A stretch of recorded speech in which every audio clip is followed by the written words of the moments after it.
오늘 저는 봉독한 말씀을 중심으로 해서 질문이 많은 제자 도마라는 제목으로 이어서 말씀드리려고 합니다.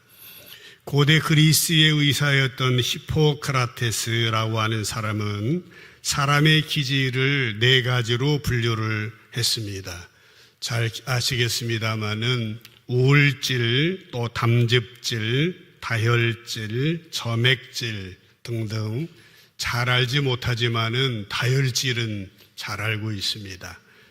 우울질, 나는 어떤 기질에 속한 사람인지, 물론 3종류로 모든 사람을 분류하기는 좀 그렇습니다만 또 팔상도 있고 16도 있고 또 여러 종류로 사람이 다양한 기질의 사람들이 이 땅에서 함께 어우러져서 살아가고 있습니다. 그런데 어떤 학자들은 우리나라 사람들 가운데는 기질적으로 우울질이 가장 많다고 말하기도 합니다. 사실인지는 모르겠습니다. 우울질은 어떤 특징을 가지고 있는 사람들입니까? 우울질의 사람들은 감정이 예민할 뿐만 아니라 분석적이고 희생적이고 재능이 많다고 그럽니다. 그래서 이런 기질 때문에 깊은 실망의 기간이 계속된 후에 감정의 극한에 이를 때에 걸작품을 만들어내기도 한다라고 하는 것입니다. 천재적인 기질이 있다는 거예요. 그러나 동시에 이런 기질의 사람들은 성격이 내향적이기 때문에 한번 감정적으로 움직이기 시작하면은 여러 가지 변화된 기분을 자아내기도 하는데, 감정이 예민하고 깊이 사고하기 때문에 긍정적으로는 다른 사람의 아픔이나 고통에 대하여서 깊이 공감해 줄 줄도 안다고 합니다. 그러나 동시에 자기 중심적이기도 해서 언제나 문제가 크게 보이고 자기 연민에 빠지게 되면은 아무것도 할 수 없는 자포자기의 상태에 이르기도 한다라고 하는 것입니다. 성경의 인물 가운데에서 대표적인 우울질의 사람을 찾아보면 구약에서는 뭐니 해도 모세라고 하는 사람, 엘리야라는 사람, 에레미야라고 하는 사람입니다. 모세는 나는 말 못합니다. 엘리야는 로데나무 밑에서 죽겠습니다. 에레미야는 눈물의 선지자였습니다. 신약에 보면은 오늘의 주인공인 도마라고 하는 사람이 등장합니다. 보통 우리가 도마 이름 앞에는 의심 많은 도마, 믿음 없는 도마라는 수식어를 붙이곤 합니다만은 사실 도마는 의심이 많거나 믿음이 없는 사람은 아니었습니다. 다만 그는 질문이 많은 사람이었습니다. 그래서 오늘 설교 제목도 그렇게 정했습니다. 그는 예수님을 거부하고 예수님을 안 믿기 위해서 질문한 것이 아니라 다른 제자들하고는 생각이 달랐습니다. 다른 제자들보다는 인식의 기준이 훨씬 높았기 때문에 예수님에 대해서 그는 바르게 알기를 원했습니다. 그래서 이런 질문도 하고 저런 질문도 하고 그냥 모르는 척 넘어가지 않았습니다. 그래서 사람들이 의심 많다, 믿음 없다 오해한 것입니다. 예수님의 제자들의 명단을 보면은 도마는 마태복음에는 7번째 순서로 나오고 마가복음이나 누가복음에는 8번째 나오고 사도행전에는 6번째로 이름 순서가 나와 있습니다. 그런데 우리가 본문으로 사용하고 있는 누가복음에 나오는 명단을 보면은 도마를 기점으로 해서 위의 사람과 아래 사람이 뚜렷한 차이가 있습니다. 어떤 차이인가 하면은 도마 위에 기록된 이제까지 생각한 사람들은 예수님이 제자로 부르시는 장면이 성경에 기록되어 있습니다. 하지만 도마 아래 다음 사람들은 부르심의 장면에 대한 기록이 없는 것입니다. 그들이 어떤 경위로 예수님의 제자가 되었는지 알 수 없는 겁니다. 그러나 중요한 것은 뭡니까? 그들 모두가 다 예수님의 제자라고 하는 사실입니다. 여러분, 우리가 그리스도인이 되는 데에는 크게 2가지 형태의 회심이 있습니다. 하나는 급진적인 회심입니다. 급격한 회심이에요. 믿지 않다가 예수 믿게 된 그런 경우 있죠. 또 하나는 점진적인 회심입니다. 자기는 잘 모르겠는데 어느 순간에 보니까 예수님 믿고 있는 겁니다. 급진적인 회심의 대표는 뭐니 해도 사도 바울이라고 하는 사람이죠. 그는 사도행전에 보면은 그의 회심의 기록이 3번 나와 있는데 위협과 살기가 등등해서 예수 믿는 사람들을 잡아오겠다고 대제사장의 공문을 챙겨가지고 다메섹, 다마스커스로 가다가 부활하신 예수님을 만나게 되는 것입니다. 예수님을 부정하던 사람이 예수님 믿게 된 거예요. 급격한 급진적인 회심입니다. 반면에 회심은 점진적인 회심인데 그 대표는 디모데라고 말할 수가 있습니다. 그의 신앙은 선대로부터 내려오는 신앙이었습니다. 디모데후서 1장에 보게 되면은 그의 외조모 로이스와 그 어머니 유니게에게 믿음이 있더니 너희에게도 있구나. 그런 모태 신앙인이었습니다. 여러분, 우리 주변을 보시게 되면은 물론 급진적인 회심을 한 사람들도 있습니다. 우리가 신앙인이라고 한다면은 이 순간을 꼭 기억하셔야 됩니다. 회심의 순간을 기억하는 것은 필요한 일이고 확실하게 갖추고 있어야 됩니다. 물론 경험이 없을 수 있습니다만은 하나님의 말씀, 천지는 변해도 변치 않는 말씀의 근거 위에 회심의 그 경험, 회심의 그 순간을 기억하고 있어야 됩니다. 그러나 신자들 사이에 서로의 회심의 경험을 비교하면서 나의 회심이 너의 회심보다 낫다. 내가 경험한 회심이 진짜 베이기고 너는 안 그렇다. 더 내 회심이 낫다고 자랑하는 것은 바른 태도는 아닐 것입니다. 종종 간증을 들어보게 되면은 그 사람이 하나님의 은혜를 말하려고 하는지 자신의 과거를 자랑하려고 하는지 알기 어려울 때가 있는 것입니다.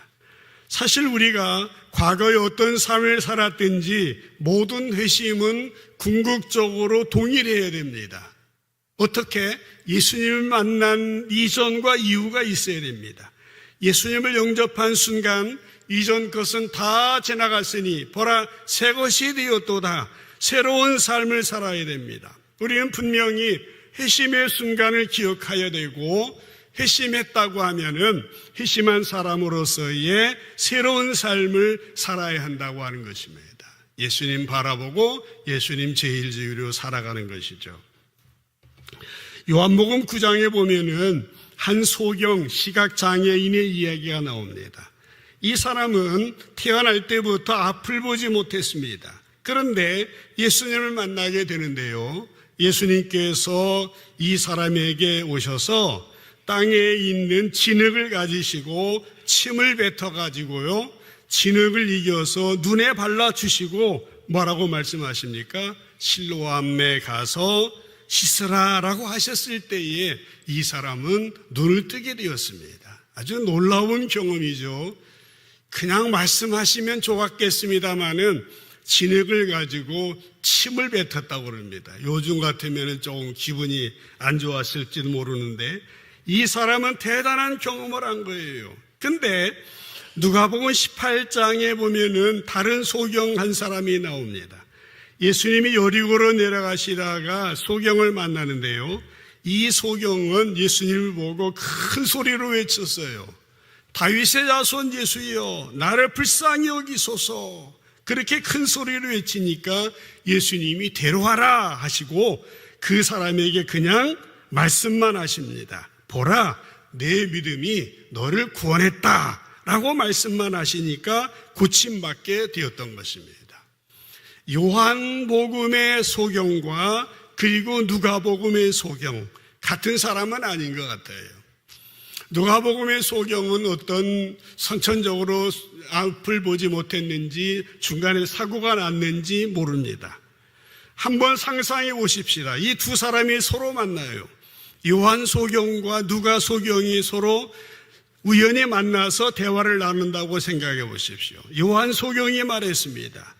예수님이 침을 뱉어 진액을 이겨 당신의 눈에 발라주셨을 때 기분이 어떠셨습니까? 물어보니까 누가소경은 말합니다. 뭘 발랐다고요? 나는 그런 경험이 없는데요. 요한소경이 말합니다. 뭐라고요? 예수님이 침을 뱉어 진액을 이겨 당신의 눈에 발라주신 일을 기억하지 못하고 있다는 겁니까? 나는 지금 그때를 생각하고 감격에 젖어 있고 그때 눈 떴을 때 기분을 묻고 있는 겁니다. 누가소경은 내 눈에는 아무것도 발라주시지 않았는데요. 요한소경은 또 질문합니다. 그렇다면 당신이 눈 뜰 때 예수님이 아무것도 안 해주셨다는 말입니까?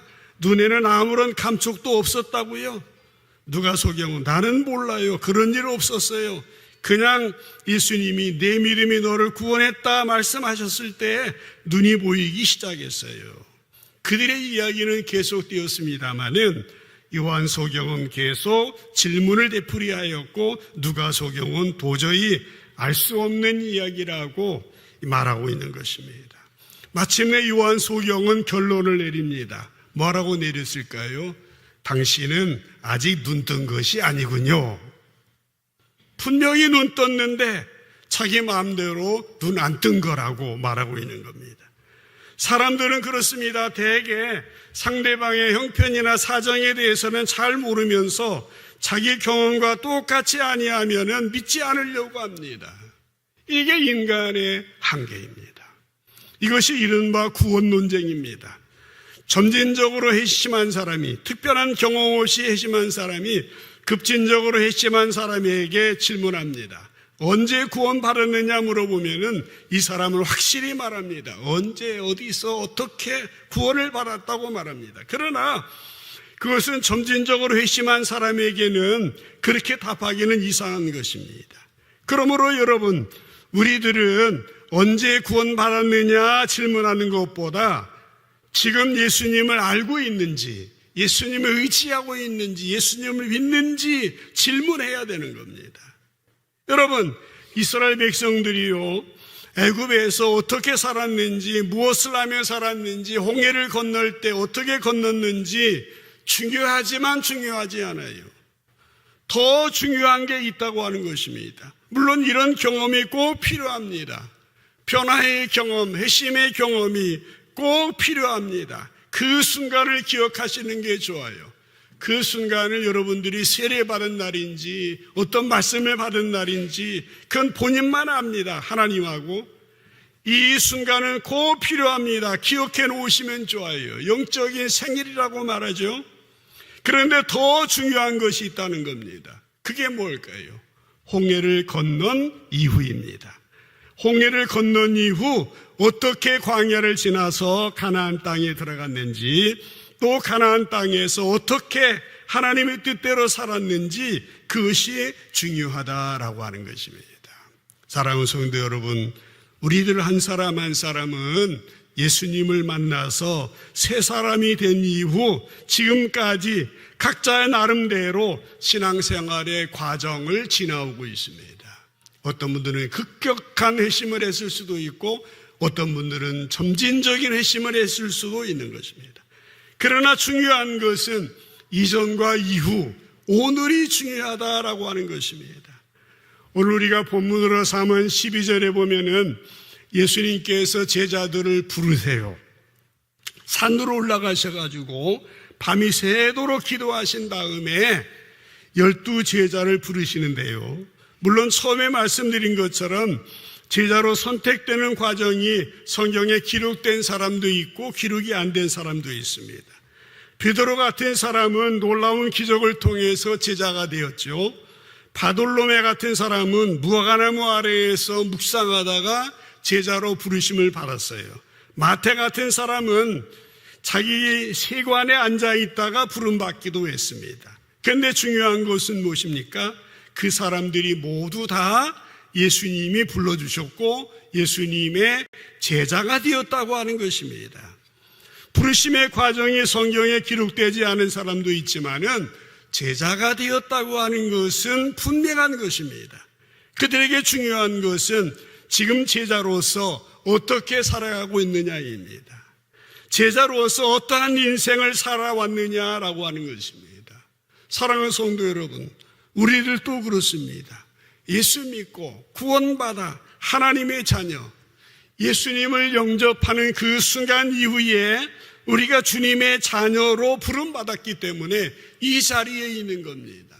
여러분의 마음 가운데 주인이 예수님이 되시고 이전 것은 버리고 새로운 사람으로, 새로운 피조물로 이 자리에 예배자로 서 있다고 하는 사실을 믿게 되기를 주님의 이름으로 축복합니다. 우리가 어떤 과정을 통해서 부름받았냐가 중요한 것이 아니라 이제 중요한 것은 우리가 하나님의 자녀답게 살아가는 겁니다. 신실한 사람으로 살아가는 겁니다. 거룩하고 성결한 사람으로 살아가는 겁니다. 이것이 우리들의 삶이어야 됩니다. 오늘 주인공 질문이 많은 도마는 안드레나 빌립이나 바돌로메와 같이 공관복음에는 그 명단만 나올 뿐 그의 일화는 기록되어 있지 않습니다. 감사하게도 사도 요한은 요한복음서에서 도마에 관한 일화를 3가지 소개하고 있습니다. 그 내용을 좀 오늘 살펴보려고 합니다. 첫 번째 일화는 요한복음 11장에 나와 있는 일화입니다. 6절에 먼저 보시면은 예수님은 베다니에 살고 있던 마르다와 마리아의 오빠 나사로가 병들어 죽게 되었다는 소식을 듣게 되었습니다. 그런데요, 무슨 이유인지 모릅니다마는 예수님은 그 계시던 곳에서 이틀을 더 머무신 후에 가시겠다고 했습니다. 8절에 넘어가 보면은 제자들이 만류합니다. 아마도 예수님이 사역의 마지막 시기였기 때문에 유대인들의 반대가 크게 달했던 것 같습니다. 또 얼마 전에 유대인들이 예수님을 돌로 치려고 했던 사실도 제자들은 생각나서 예수님이 유대로 가시려는 것을 말렸던 것 같습니다. 거기다가 이틀이나 지체하는 동안 나사로가 죽었을지도 모른다 생각하기도 했어요. 그런데 예수님은 뭐라고 하십니까? 굳이 가시겠다고 하십니다. 그 제자들은 당황했던 거예요. 왜 가시려고 합니까? 라는 겁니다. 그때에 도마가 나섭니다.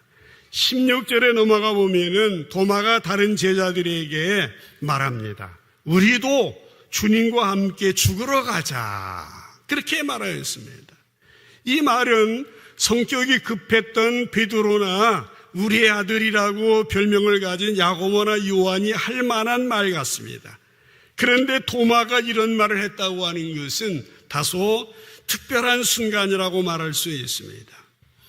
상황이 좋을 때는 다혈질의 사람들은 굉장히 열심을 냅니다. 그러나 어려울 때는 굉장히 낙심을 합니다. 그러나요, 우울질의 사람들은 평소에도 열심 내는 것 같지 않다가 열심을 내면 아무리 상황이 어려워도 거기에 목숨을 건다라고 합니다.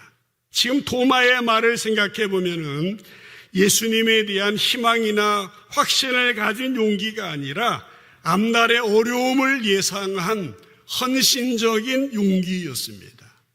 예수님과 함께 죽으러 가자라고 말한 겁니다.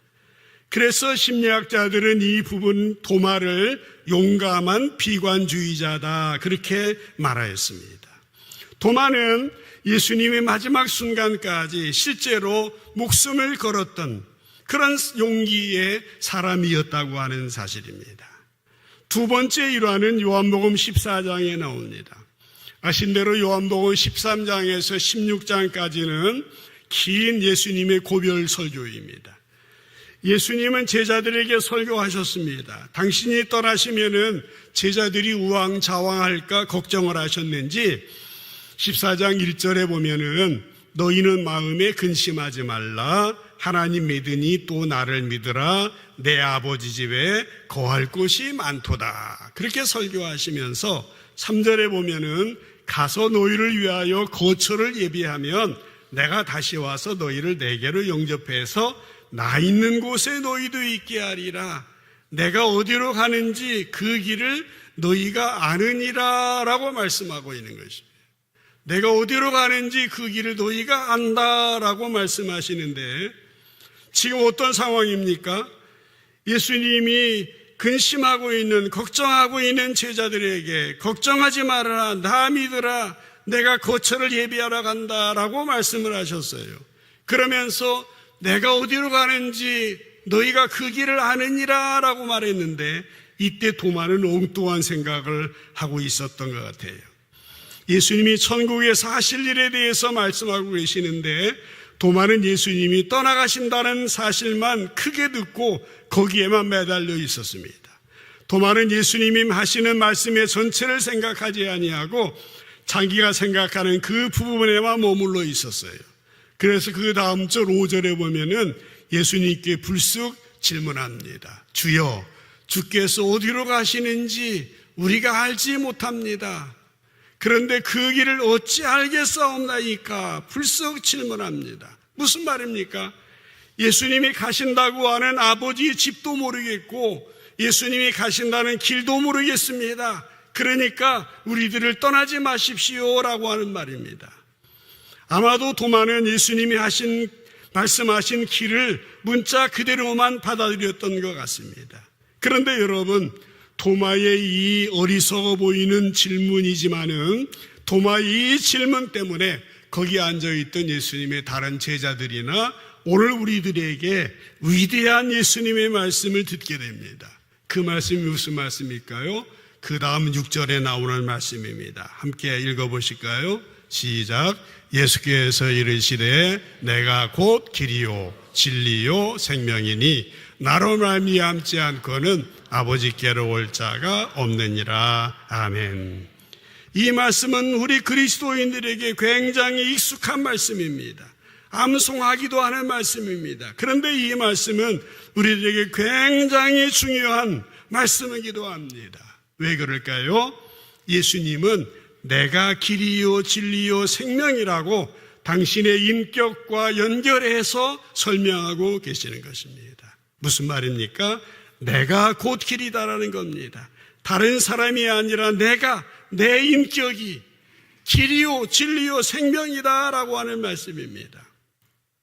이런 표현은 요한복음서에만 해도 7번씩 나오는데 이제 헬라어로 에고에이미, 나는 뭐뭐다라고 하는 표현입니다.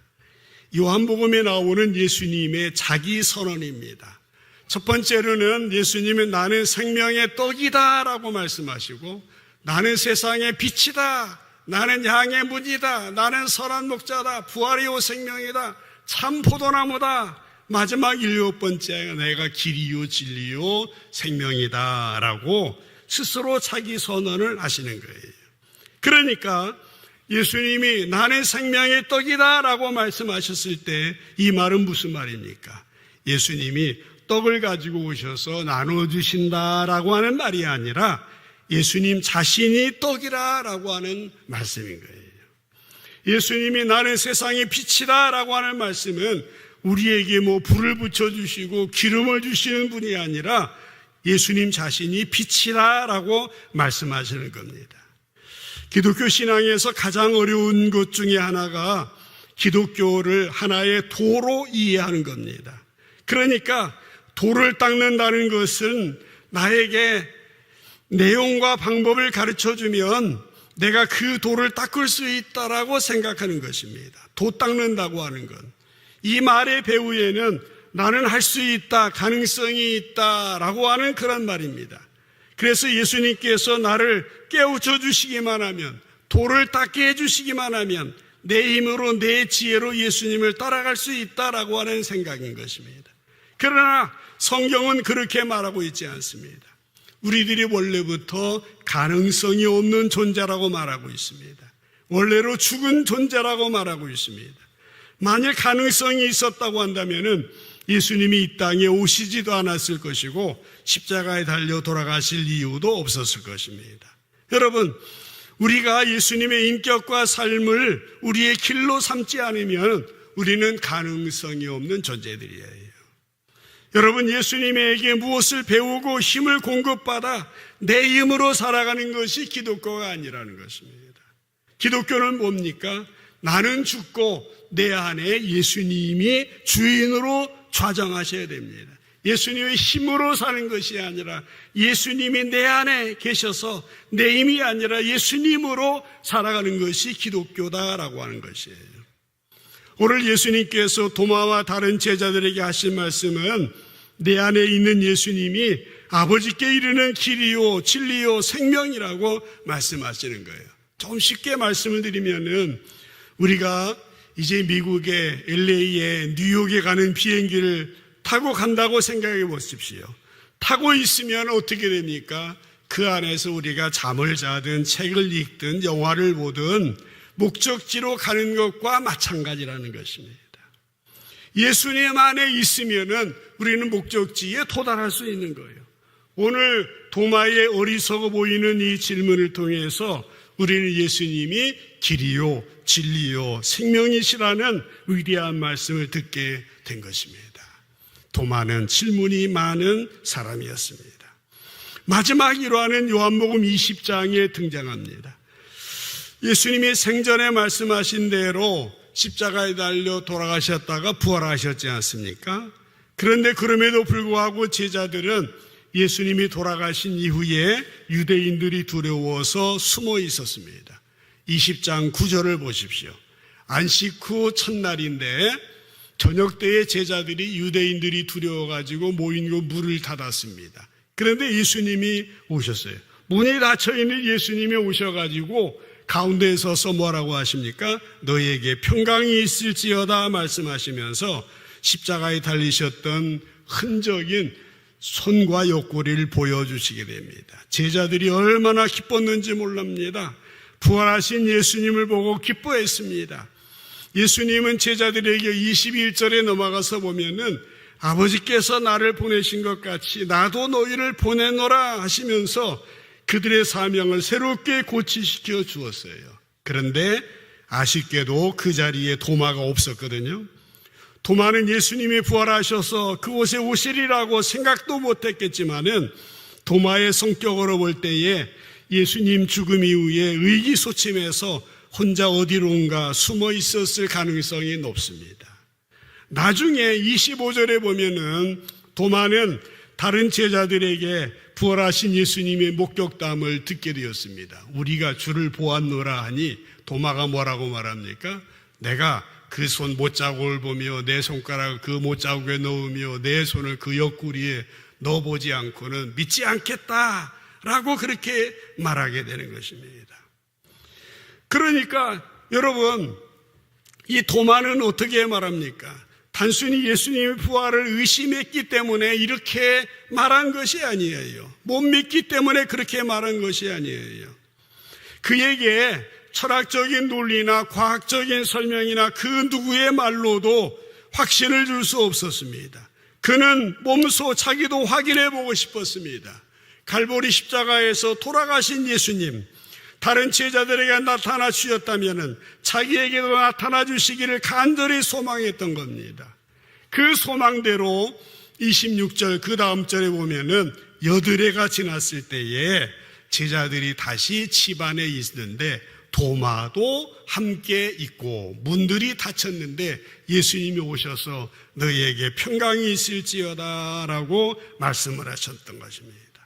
그러면서 27절에 넘어가 보면은 도마에게 말씀하십니다. 내 손가락을 이리 내밀어 내 손을 보고 내 손을 내밀어 내 옆구리에 넣어봐라.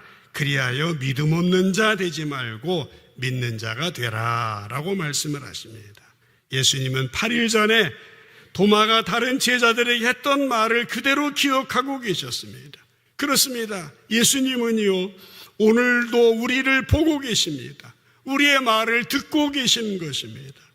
도마는 예수님의 이 말씀을 들었을 때에 그의 생각, 그의 머리에 충격을 받았습니다. 도마는 깨졌습니다. 예수님의 말씀에 도마는 뭐라고 고백을 했습니까?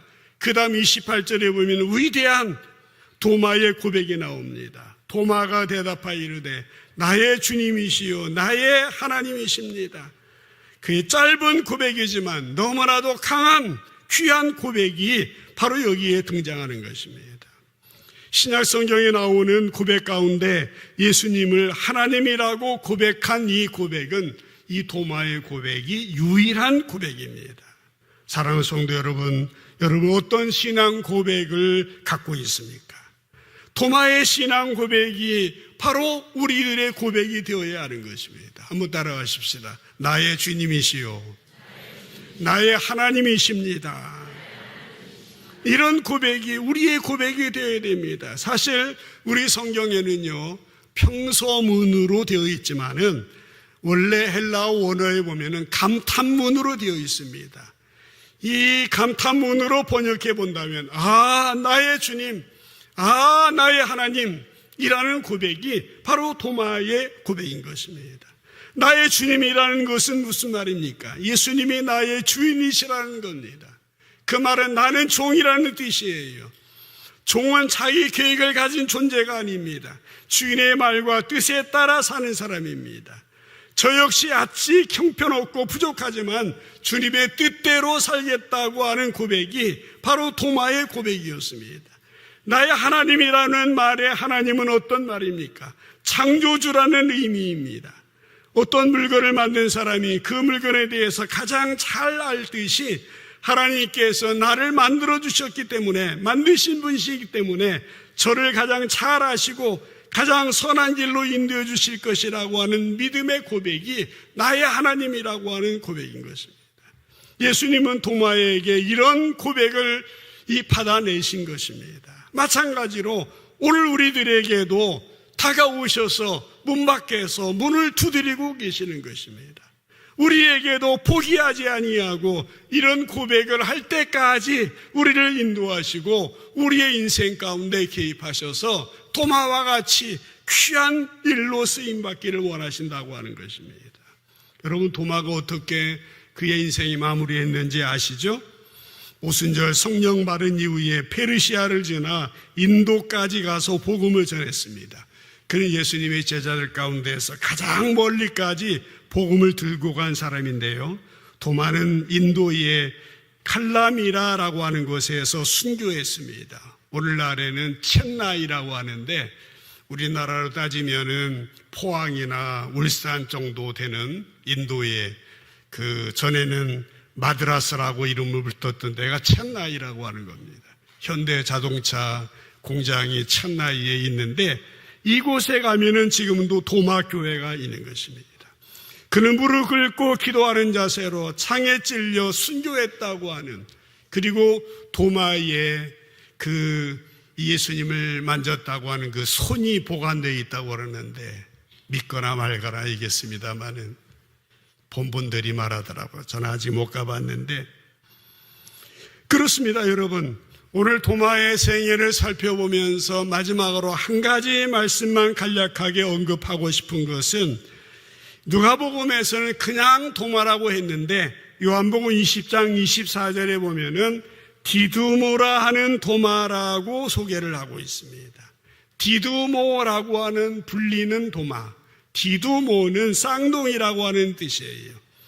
예수님의 제자들 가운데 베드로하고 안드레가 형제고 야고보 요한이 형제입니다. 빌립과 바돌롬의 나다나엘은 친구들이었는데 다 예수님 부름 받았잖아요. 근데 도마는 쌍둥이였던 것 같은데 혼자 부르심을 받았습니다. 참으로 신기한 일입니다. 왜 그랬을까요? 아는 사람은 없습니다. 구약의 야곱과 에서가 쌍둥이였습니다. 동시에 태어났습니다. 같은 장소에서 부모도 같습니다. 그런데 하나님께서는 야곱은 택하시고 에서는 버림을 받았습니다. 그 이유가 무엇일까요? 무슨 조건이, 무슨 착해서, 똑똑해서, 우수해서 아닙니다. 이거 하나님의 뜻입니다. 하나님의 일방적인 은총인 것입니다. 여러분, 우리도 마찬가지입니다. 우리가 하나님의 자녀가 되는 것은 다른 사람보다 똑똑해서, 착해서, 어떤 조건이 있어서, 우수해서, 노력해서 그가 아닙니다. 하나님의 전적인 은혜입니다. 도마도 쌍둥이였지만은 하나님의 은혜로 그가 부름받게 되었고, 그는 나의 주님, 나의 하나님 고백하면서 마지막 순교하면서 그의 일생을 마무리하게 되었는데, 이 자리에 있는 우리 모두가 도마와 같이 마음속 깊은 곳에서부터 예수님을 향해서 나의 주님, 나의 하나님 고백하는 복된 여러분의 인생이 되기를 주님의 이름으로 축복합니다. 우리의 삶, 우리의 인격, 우리의 신앙으로 어디에 가든지 예수의 향기 드러내고 하나님의 기뻐하시는 인생을 살아가는 겁니다. 여러분들을 통하여 하나님의 일방적인 은혜를 받은 우리들, 때로는 질문을 하고 때로는 엉뚱한 질문을 하는 것 같지만은 그러나 그 일을 통해서 하나님은 일하시는 겁니다. 하나님의 나라에 도마와 같이 귀히 쓰임받는 우리 사랑하는 모든 성도님들 되시기를 주님의 이름으로 간절히 축원합니다. 기도합시다.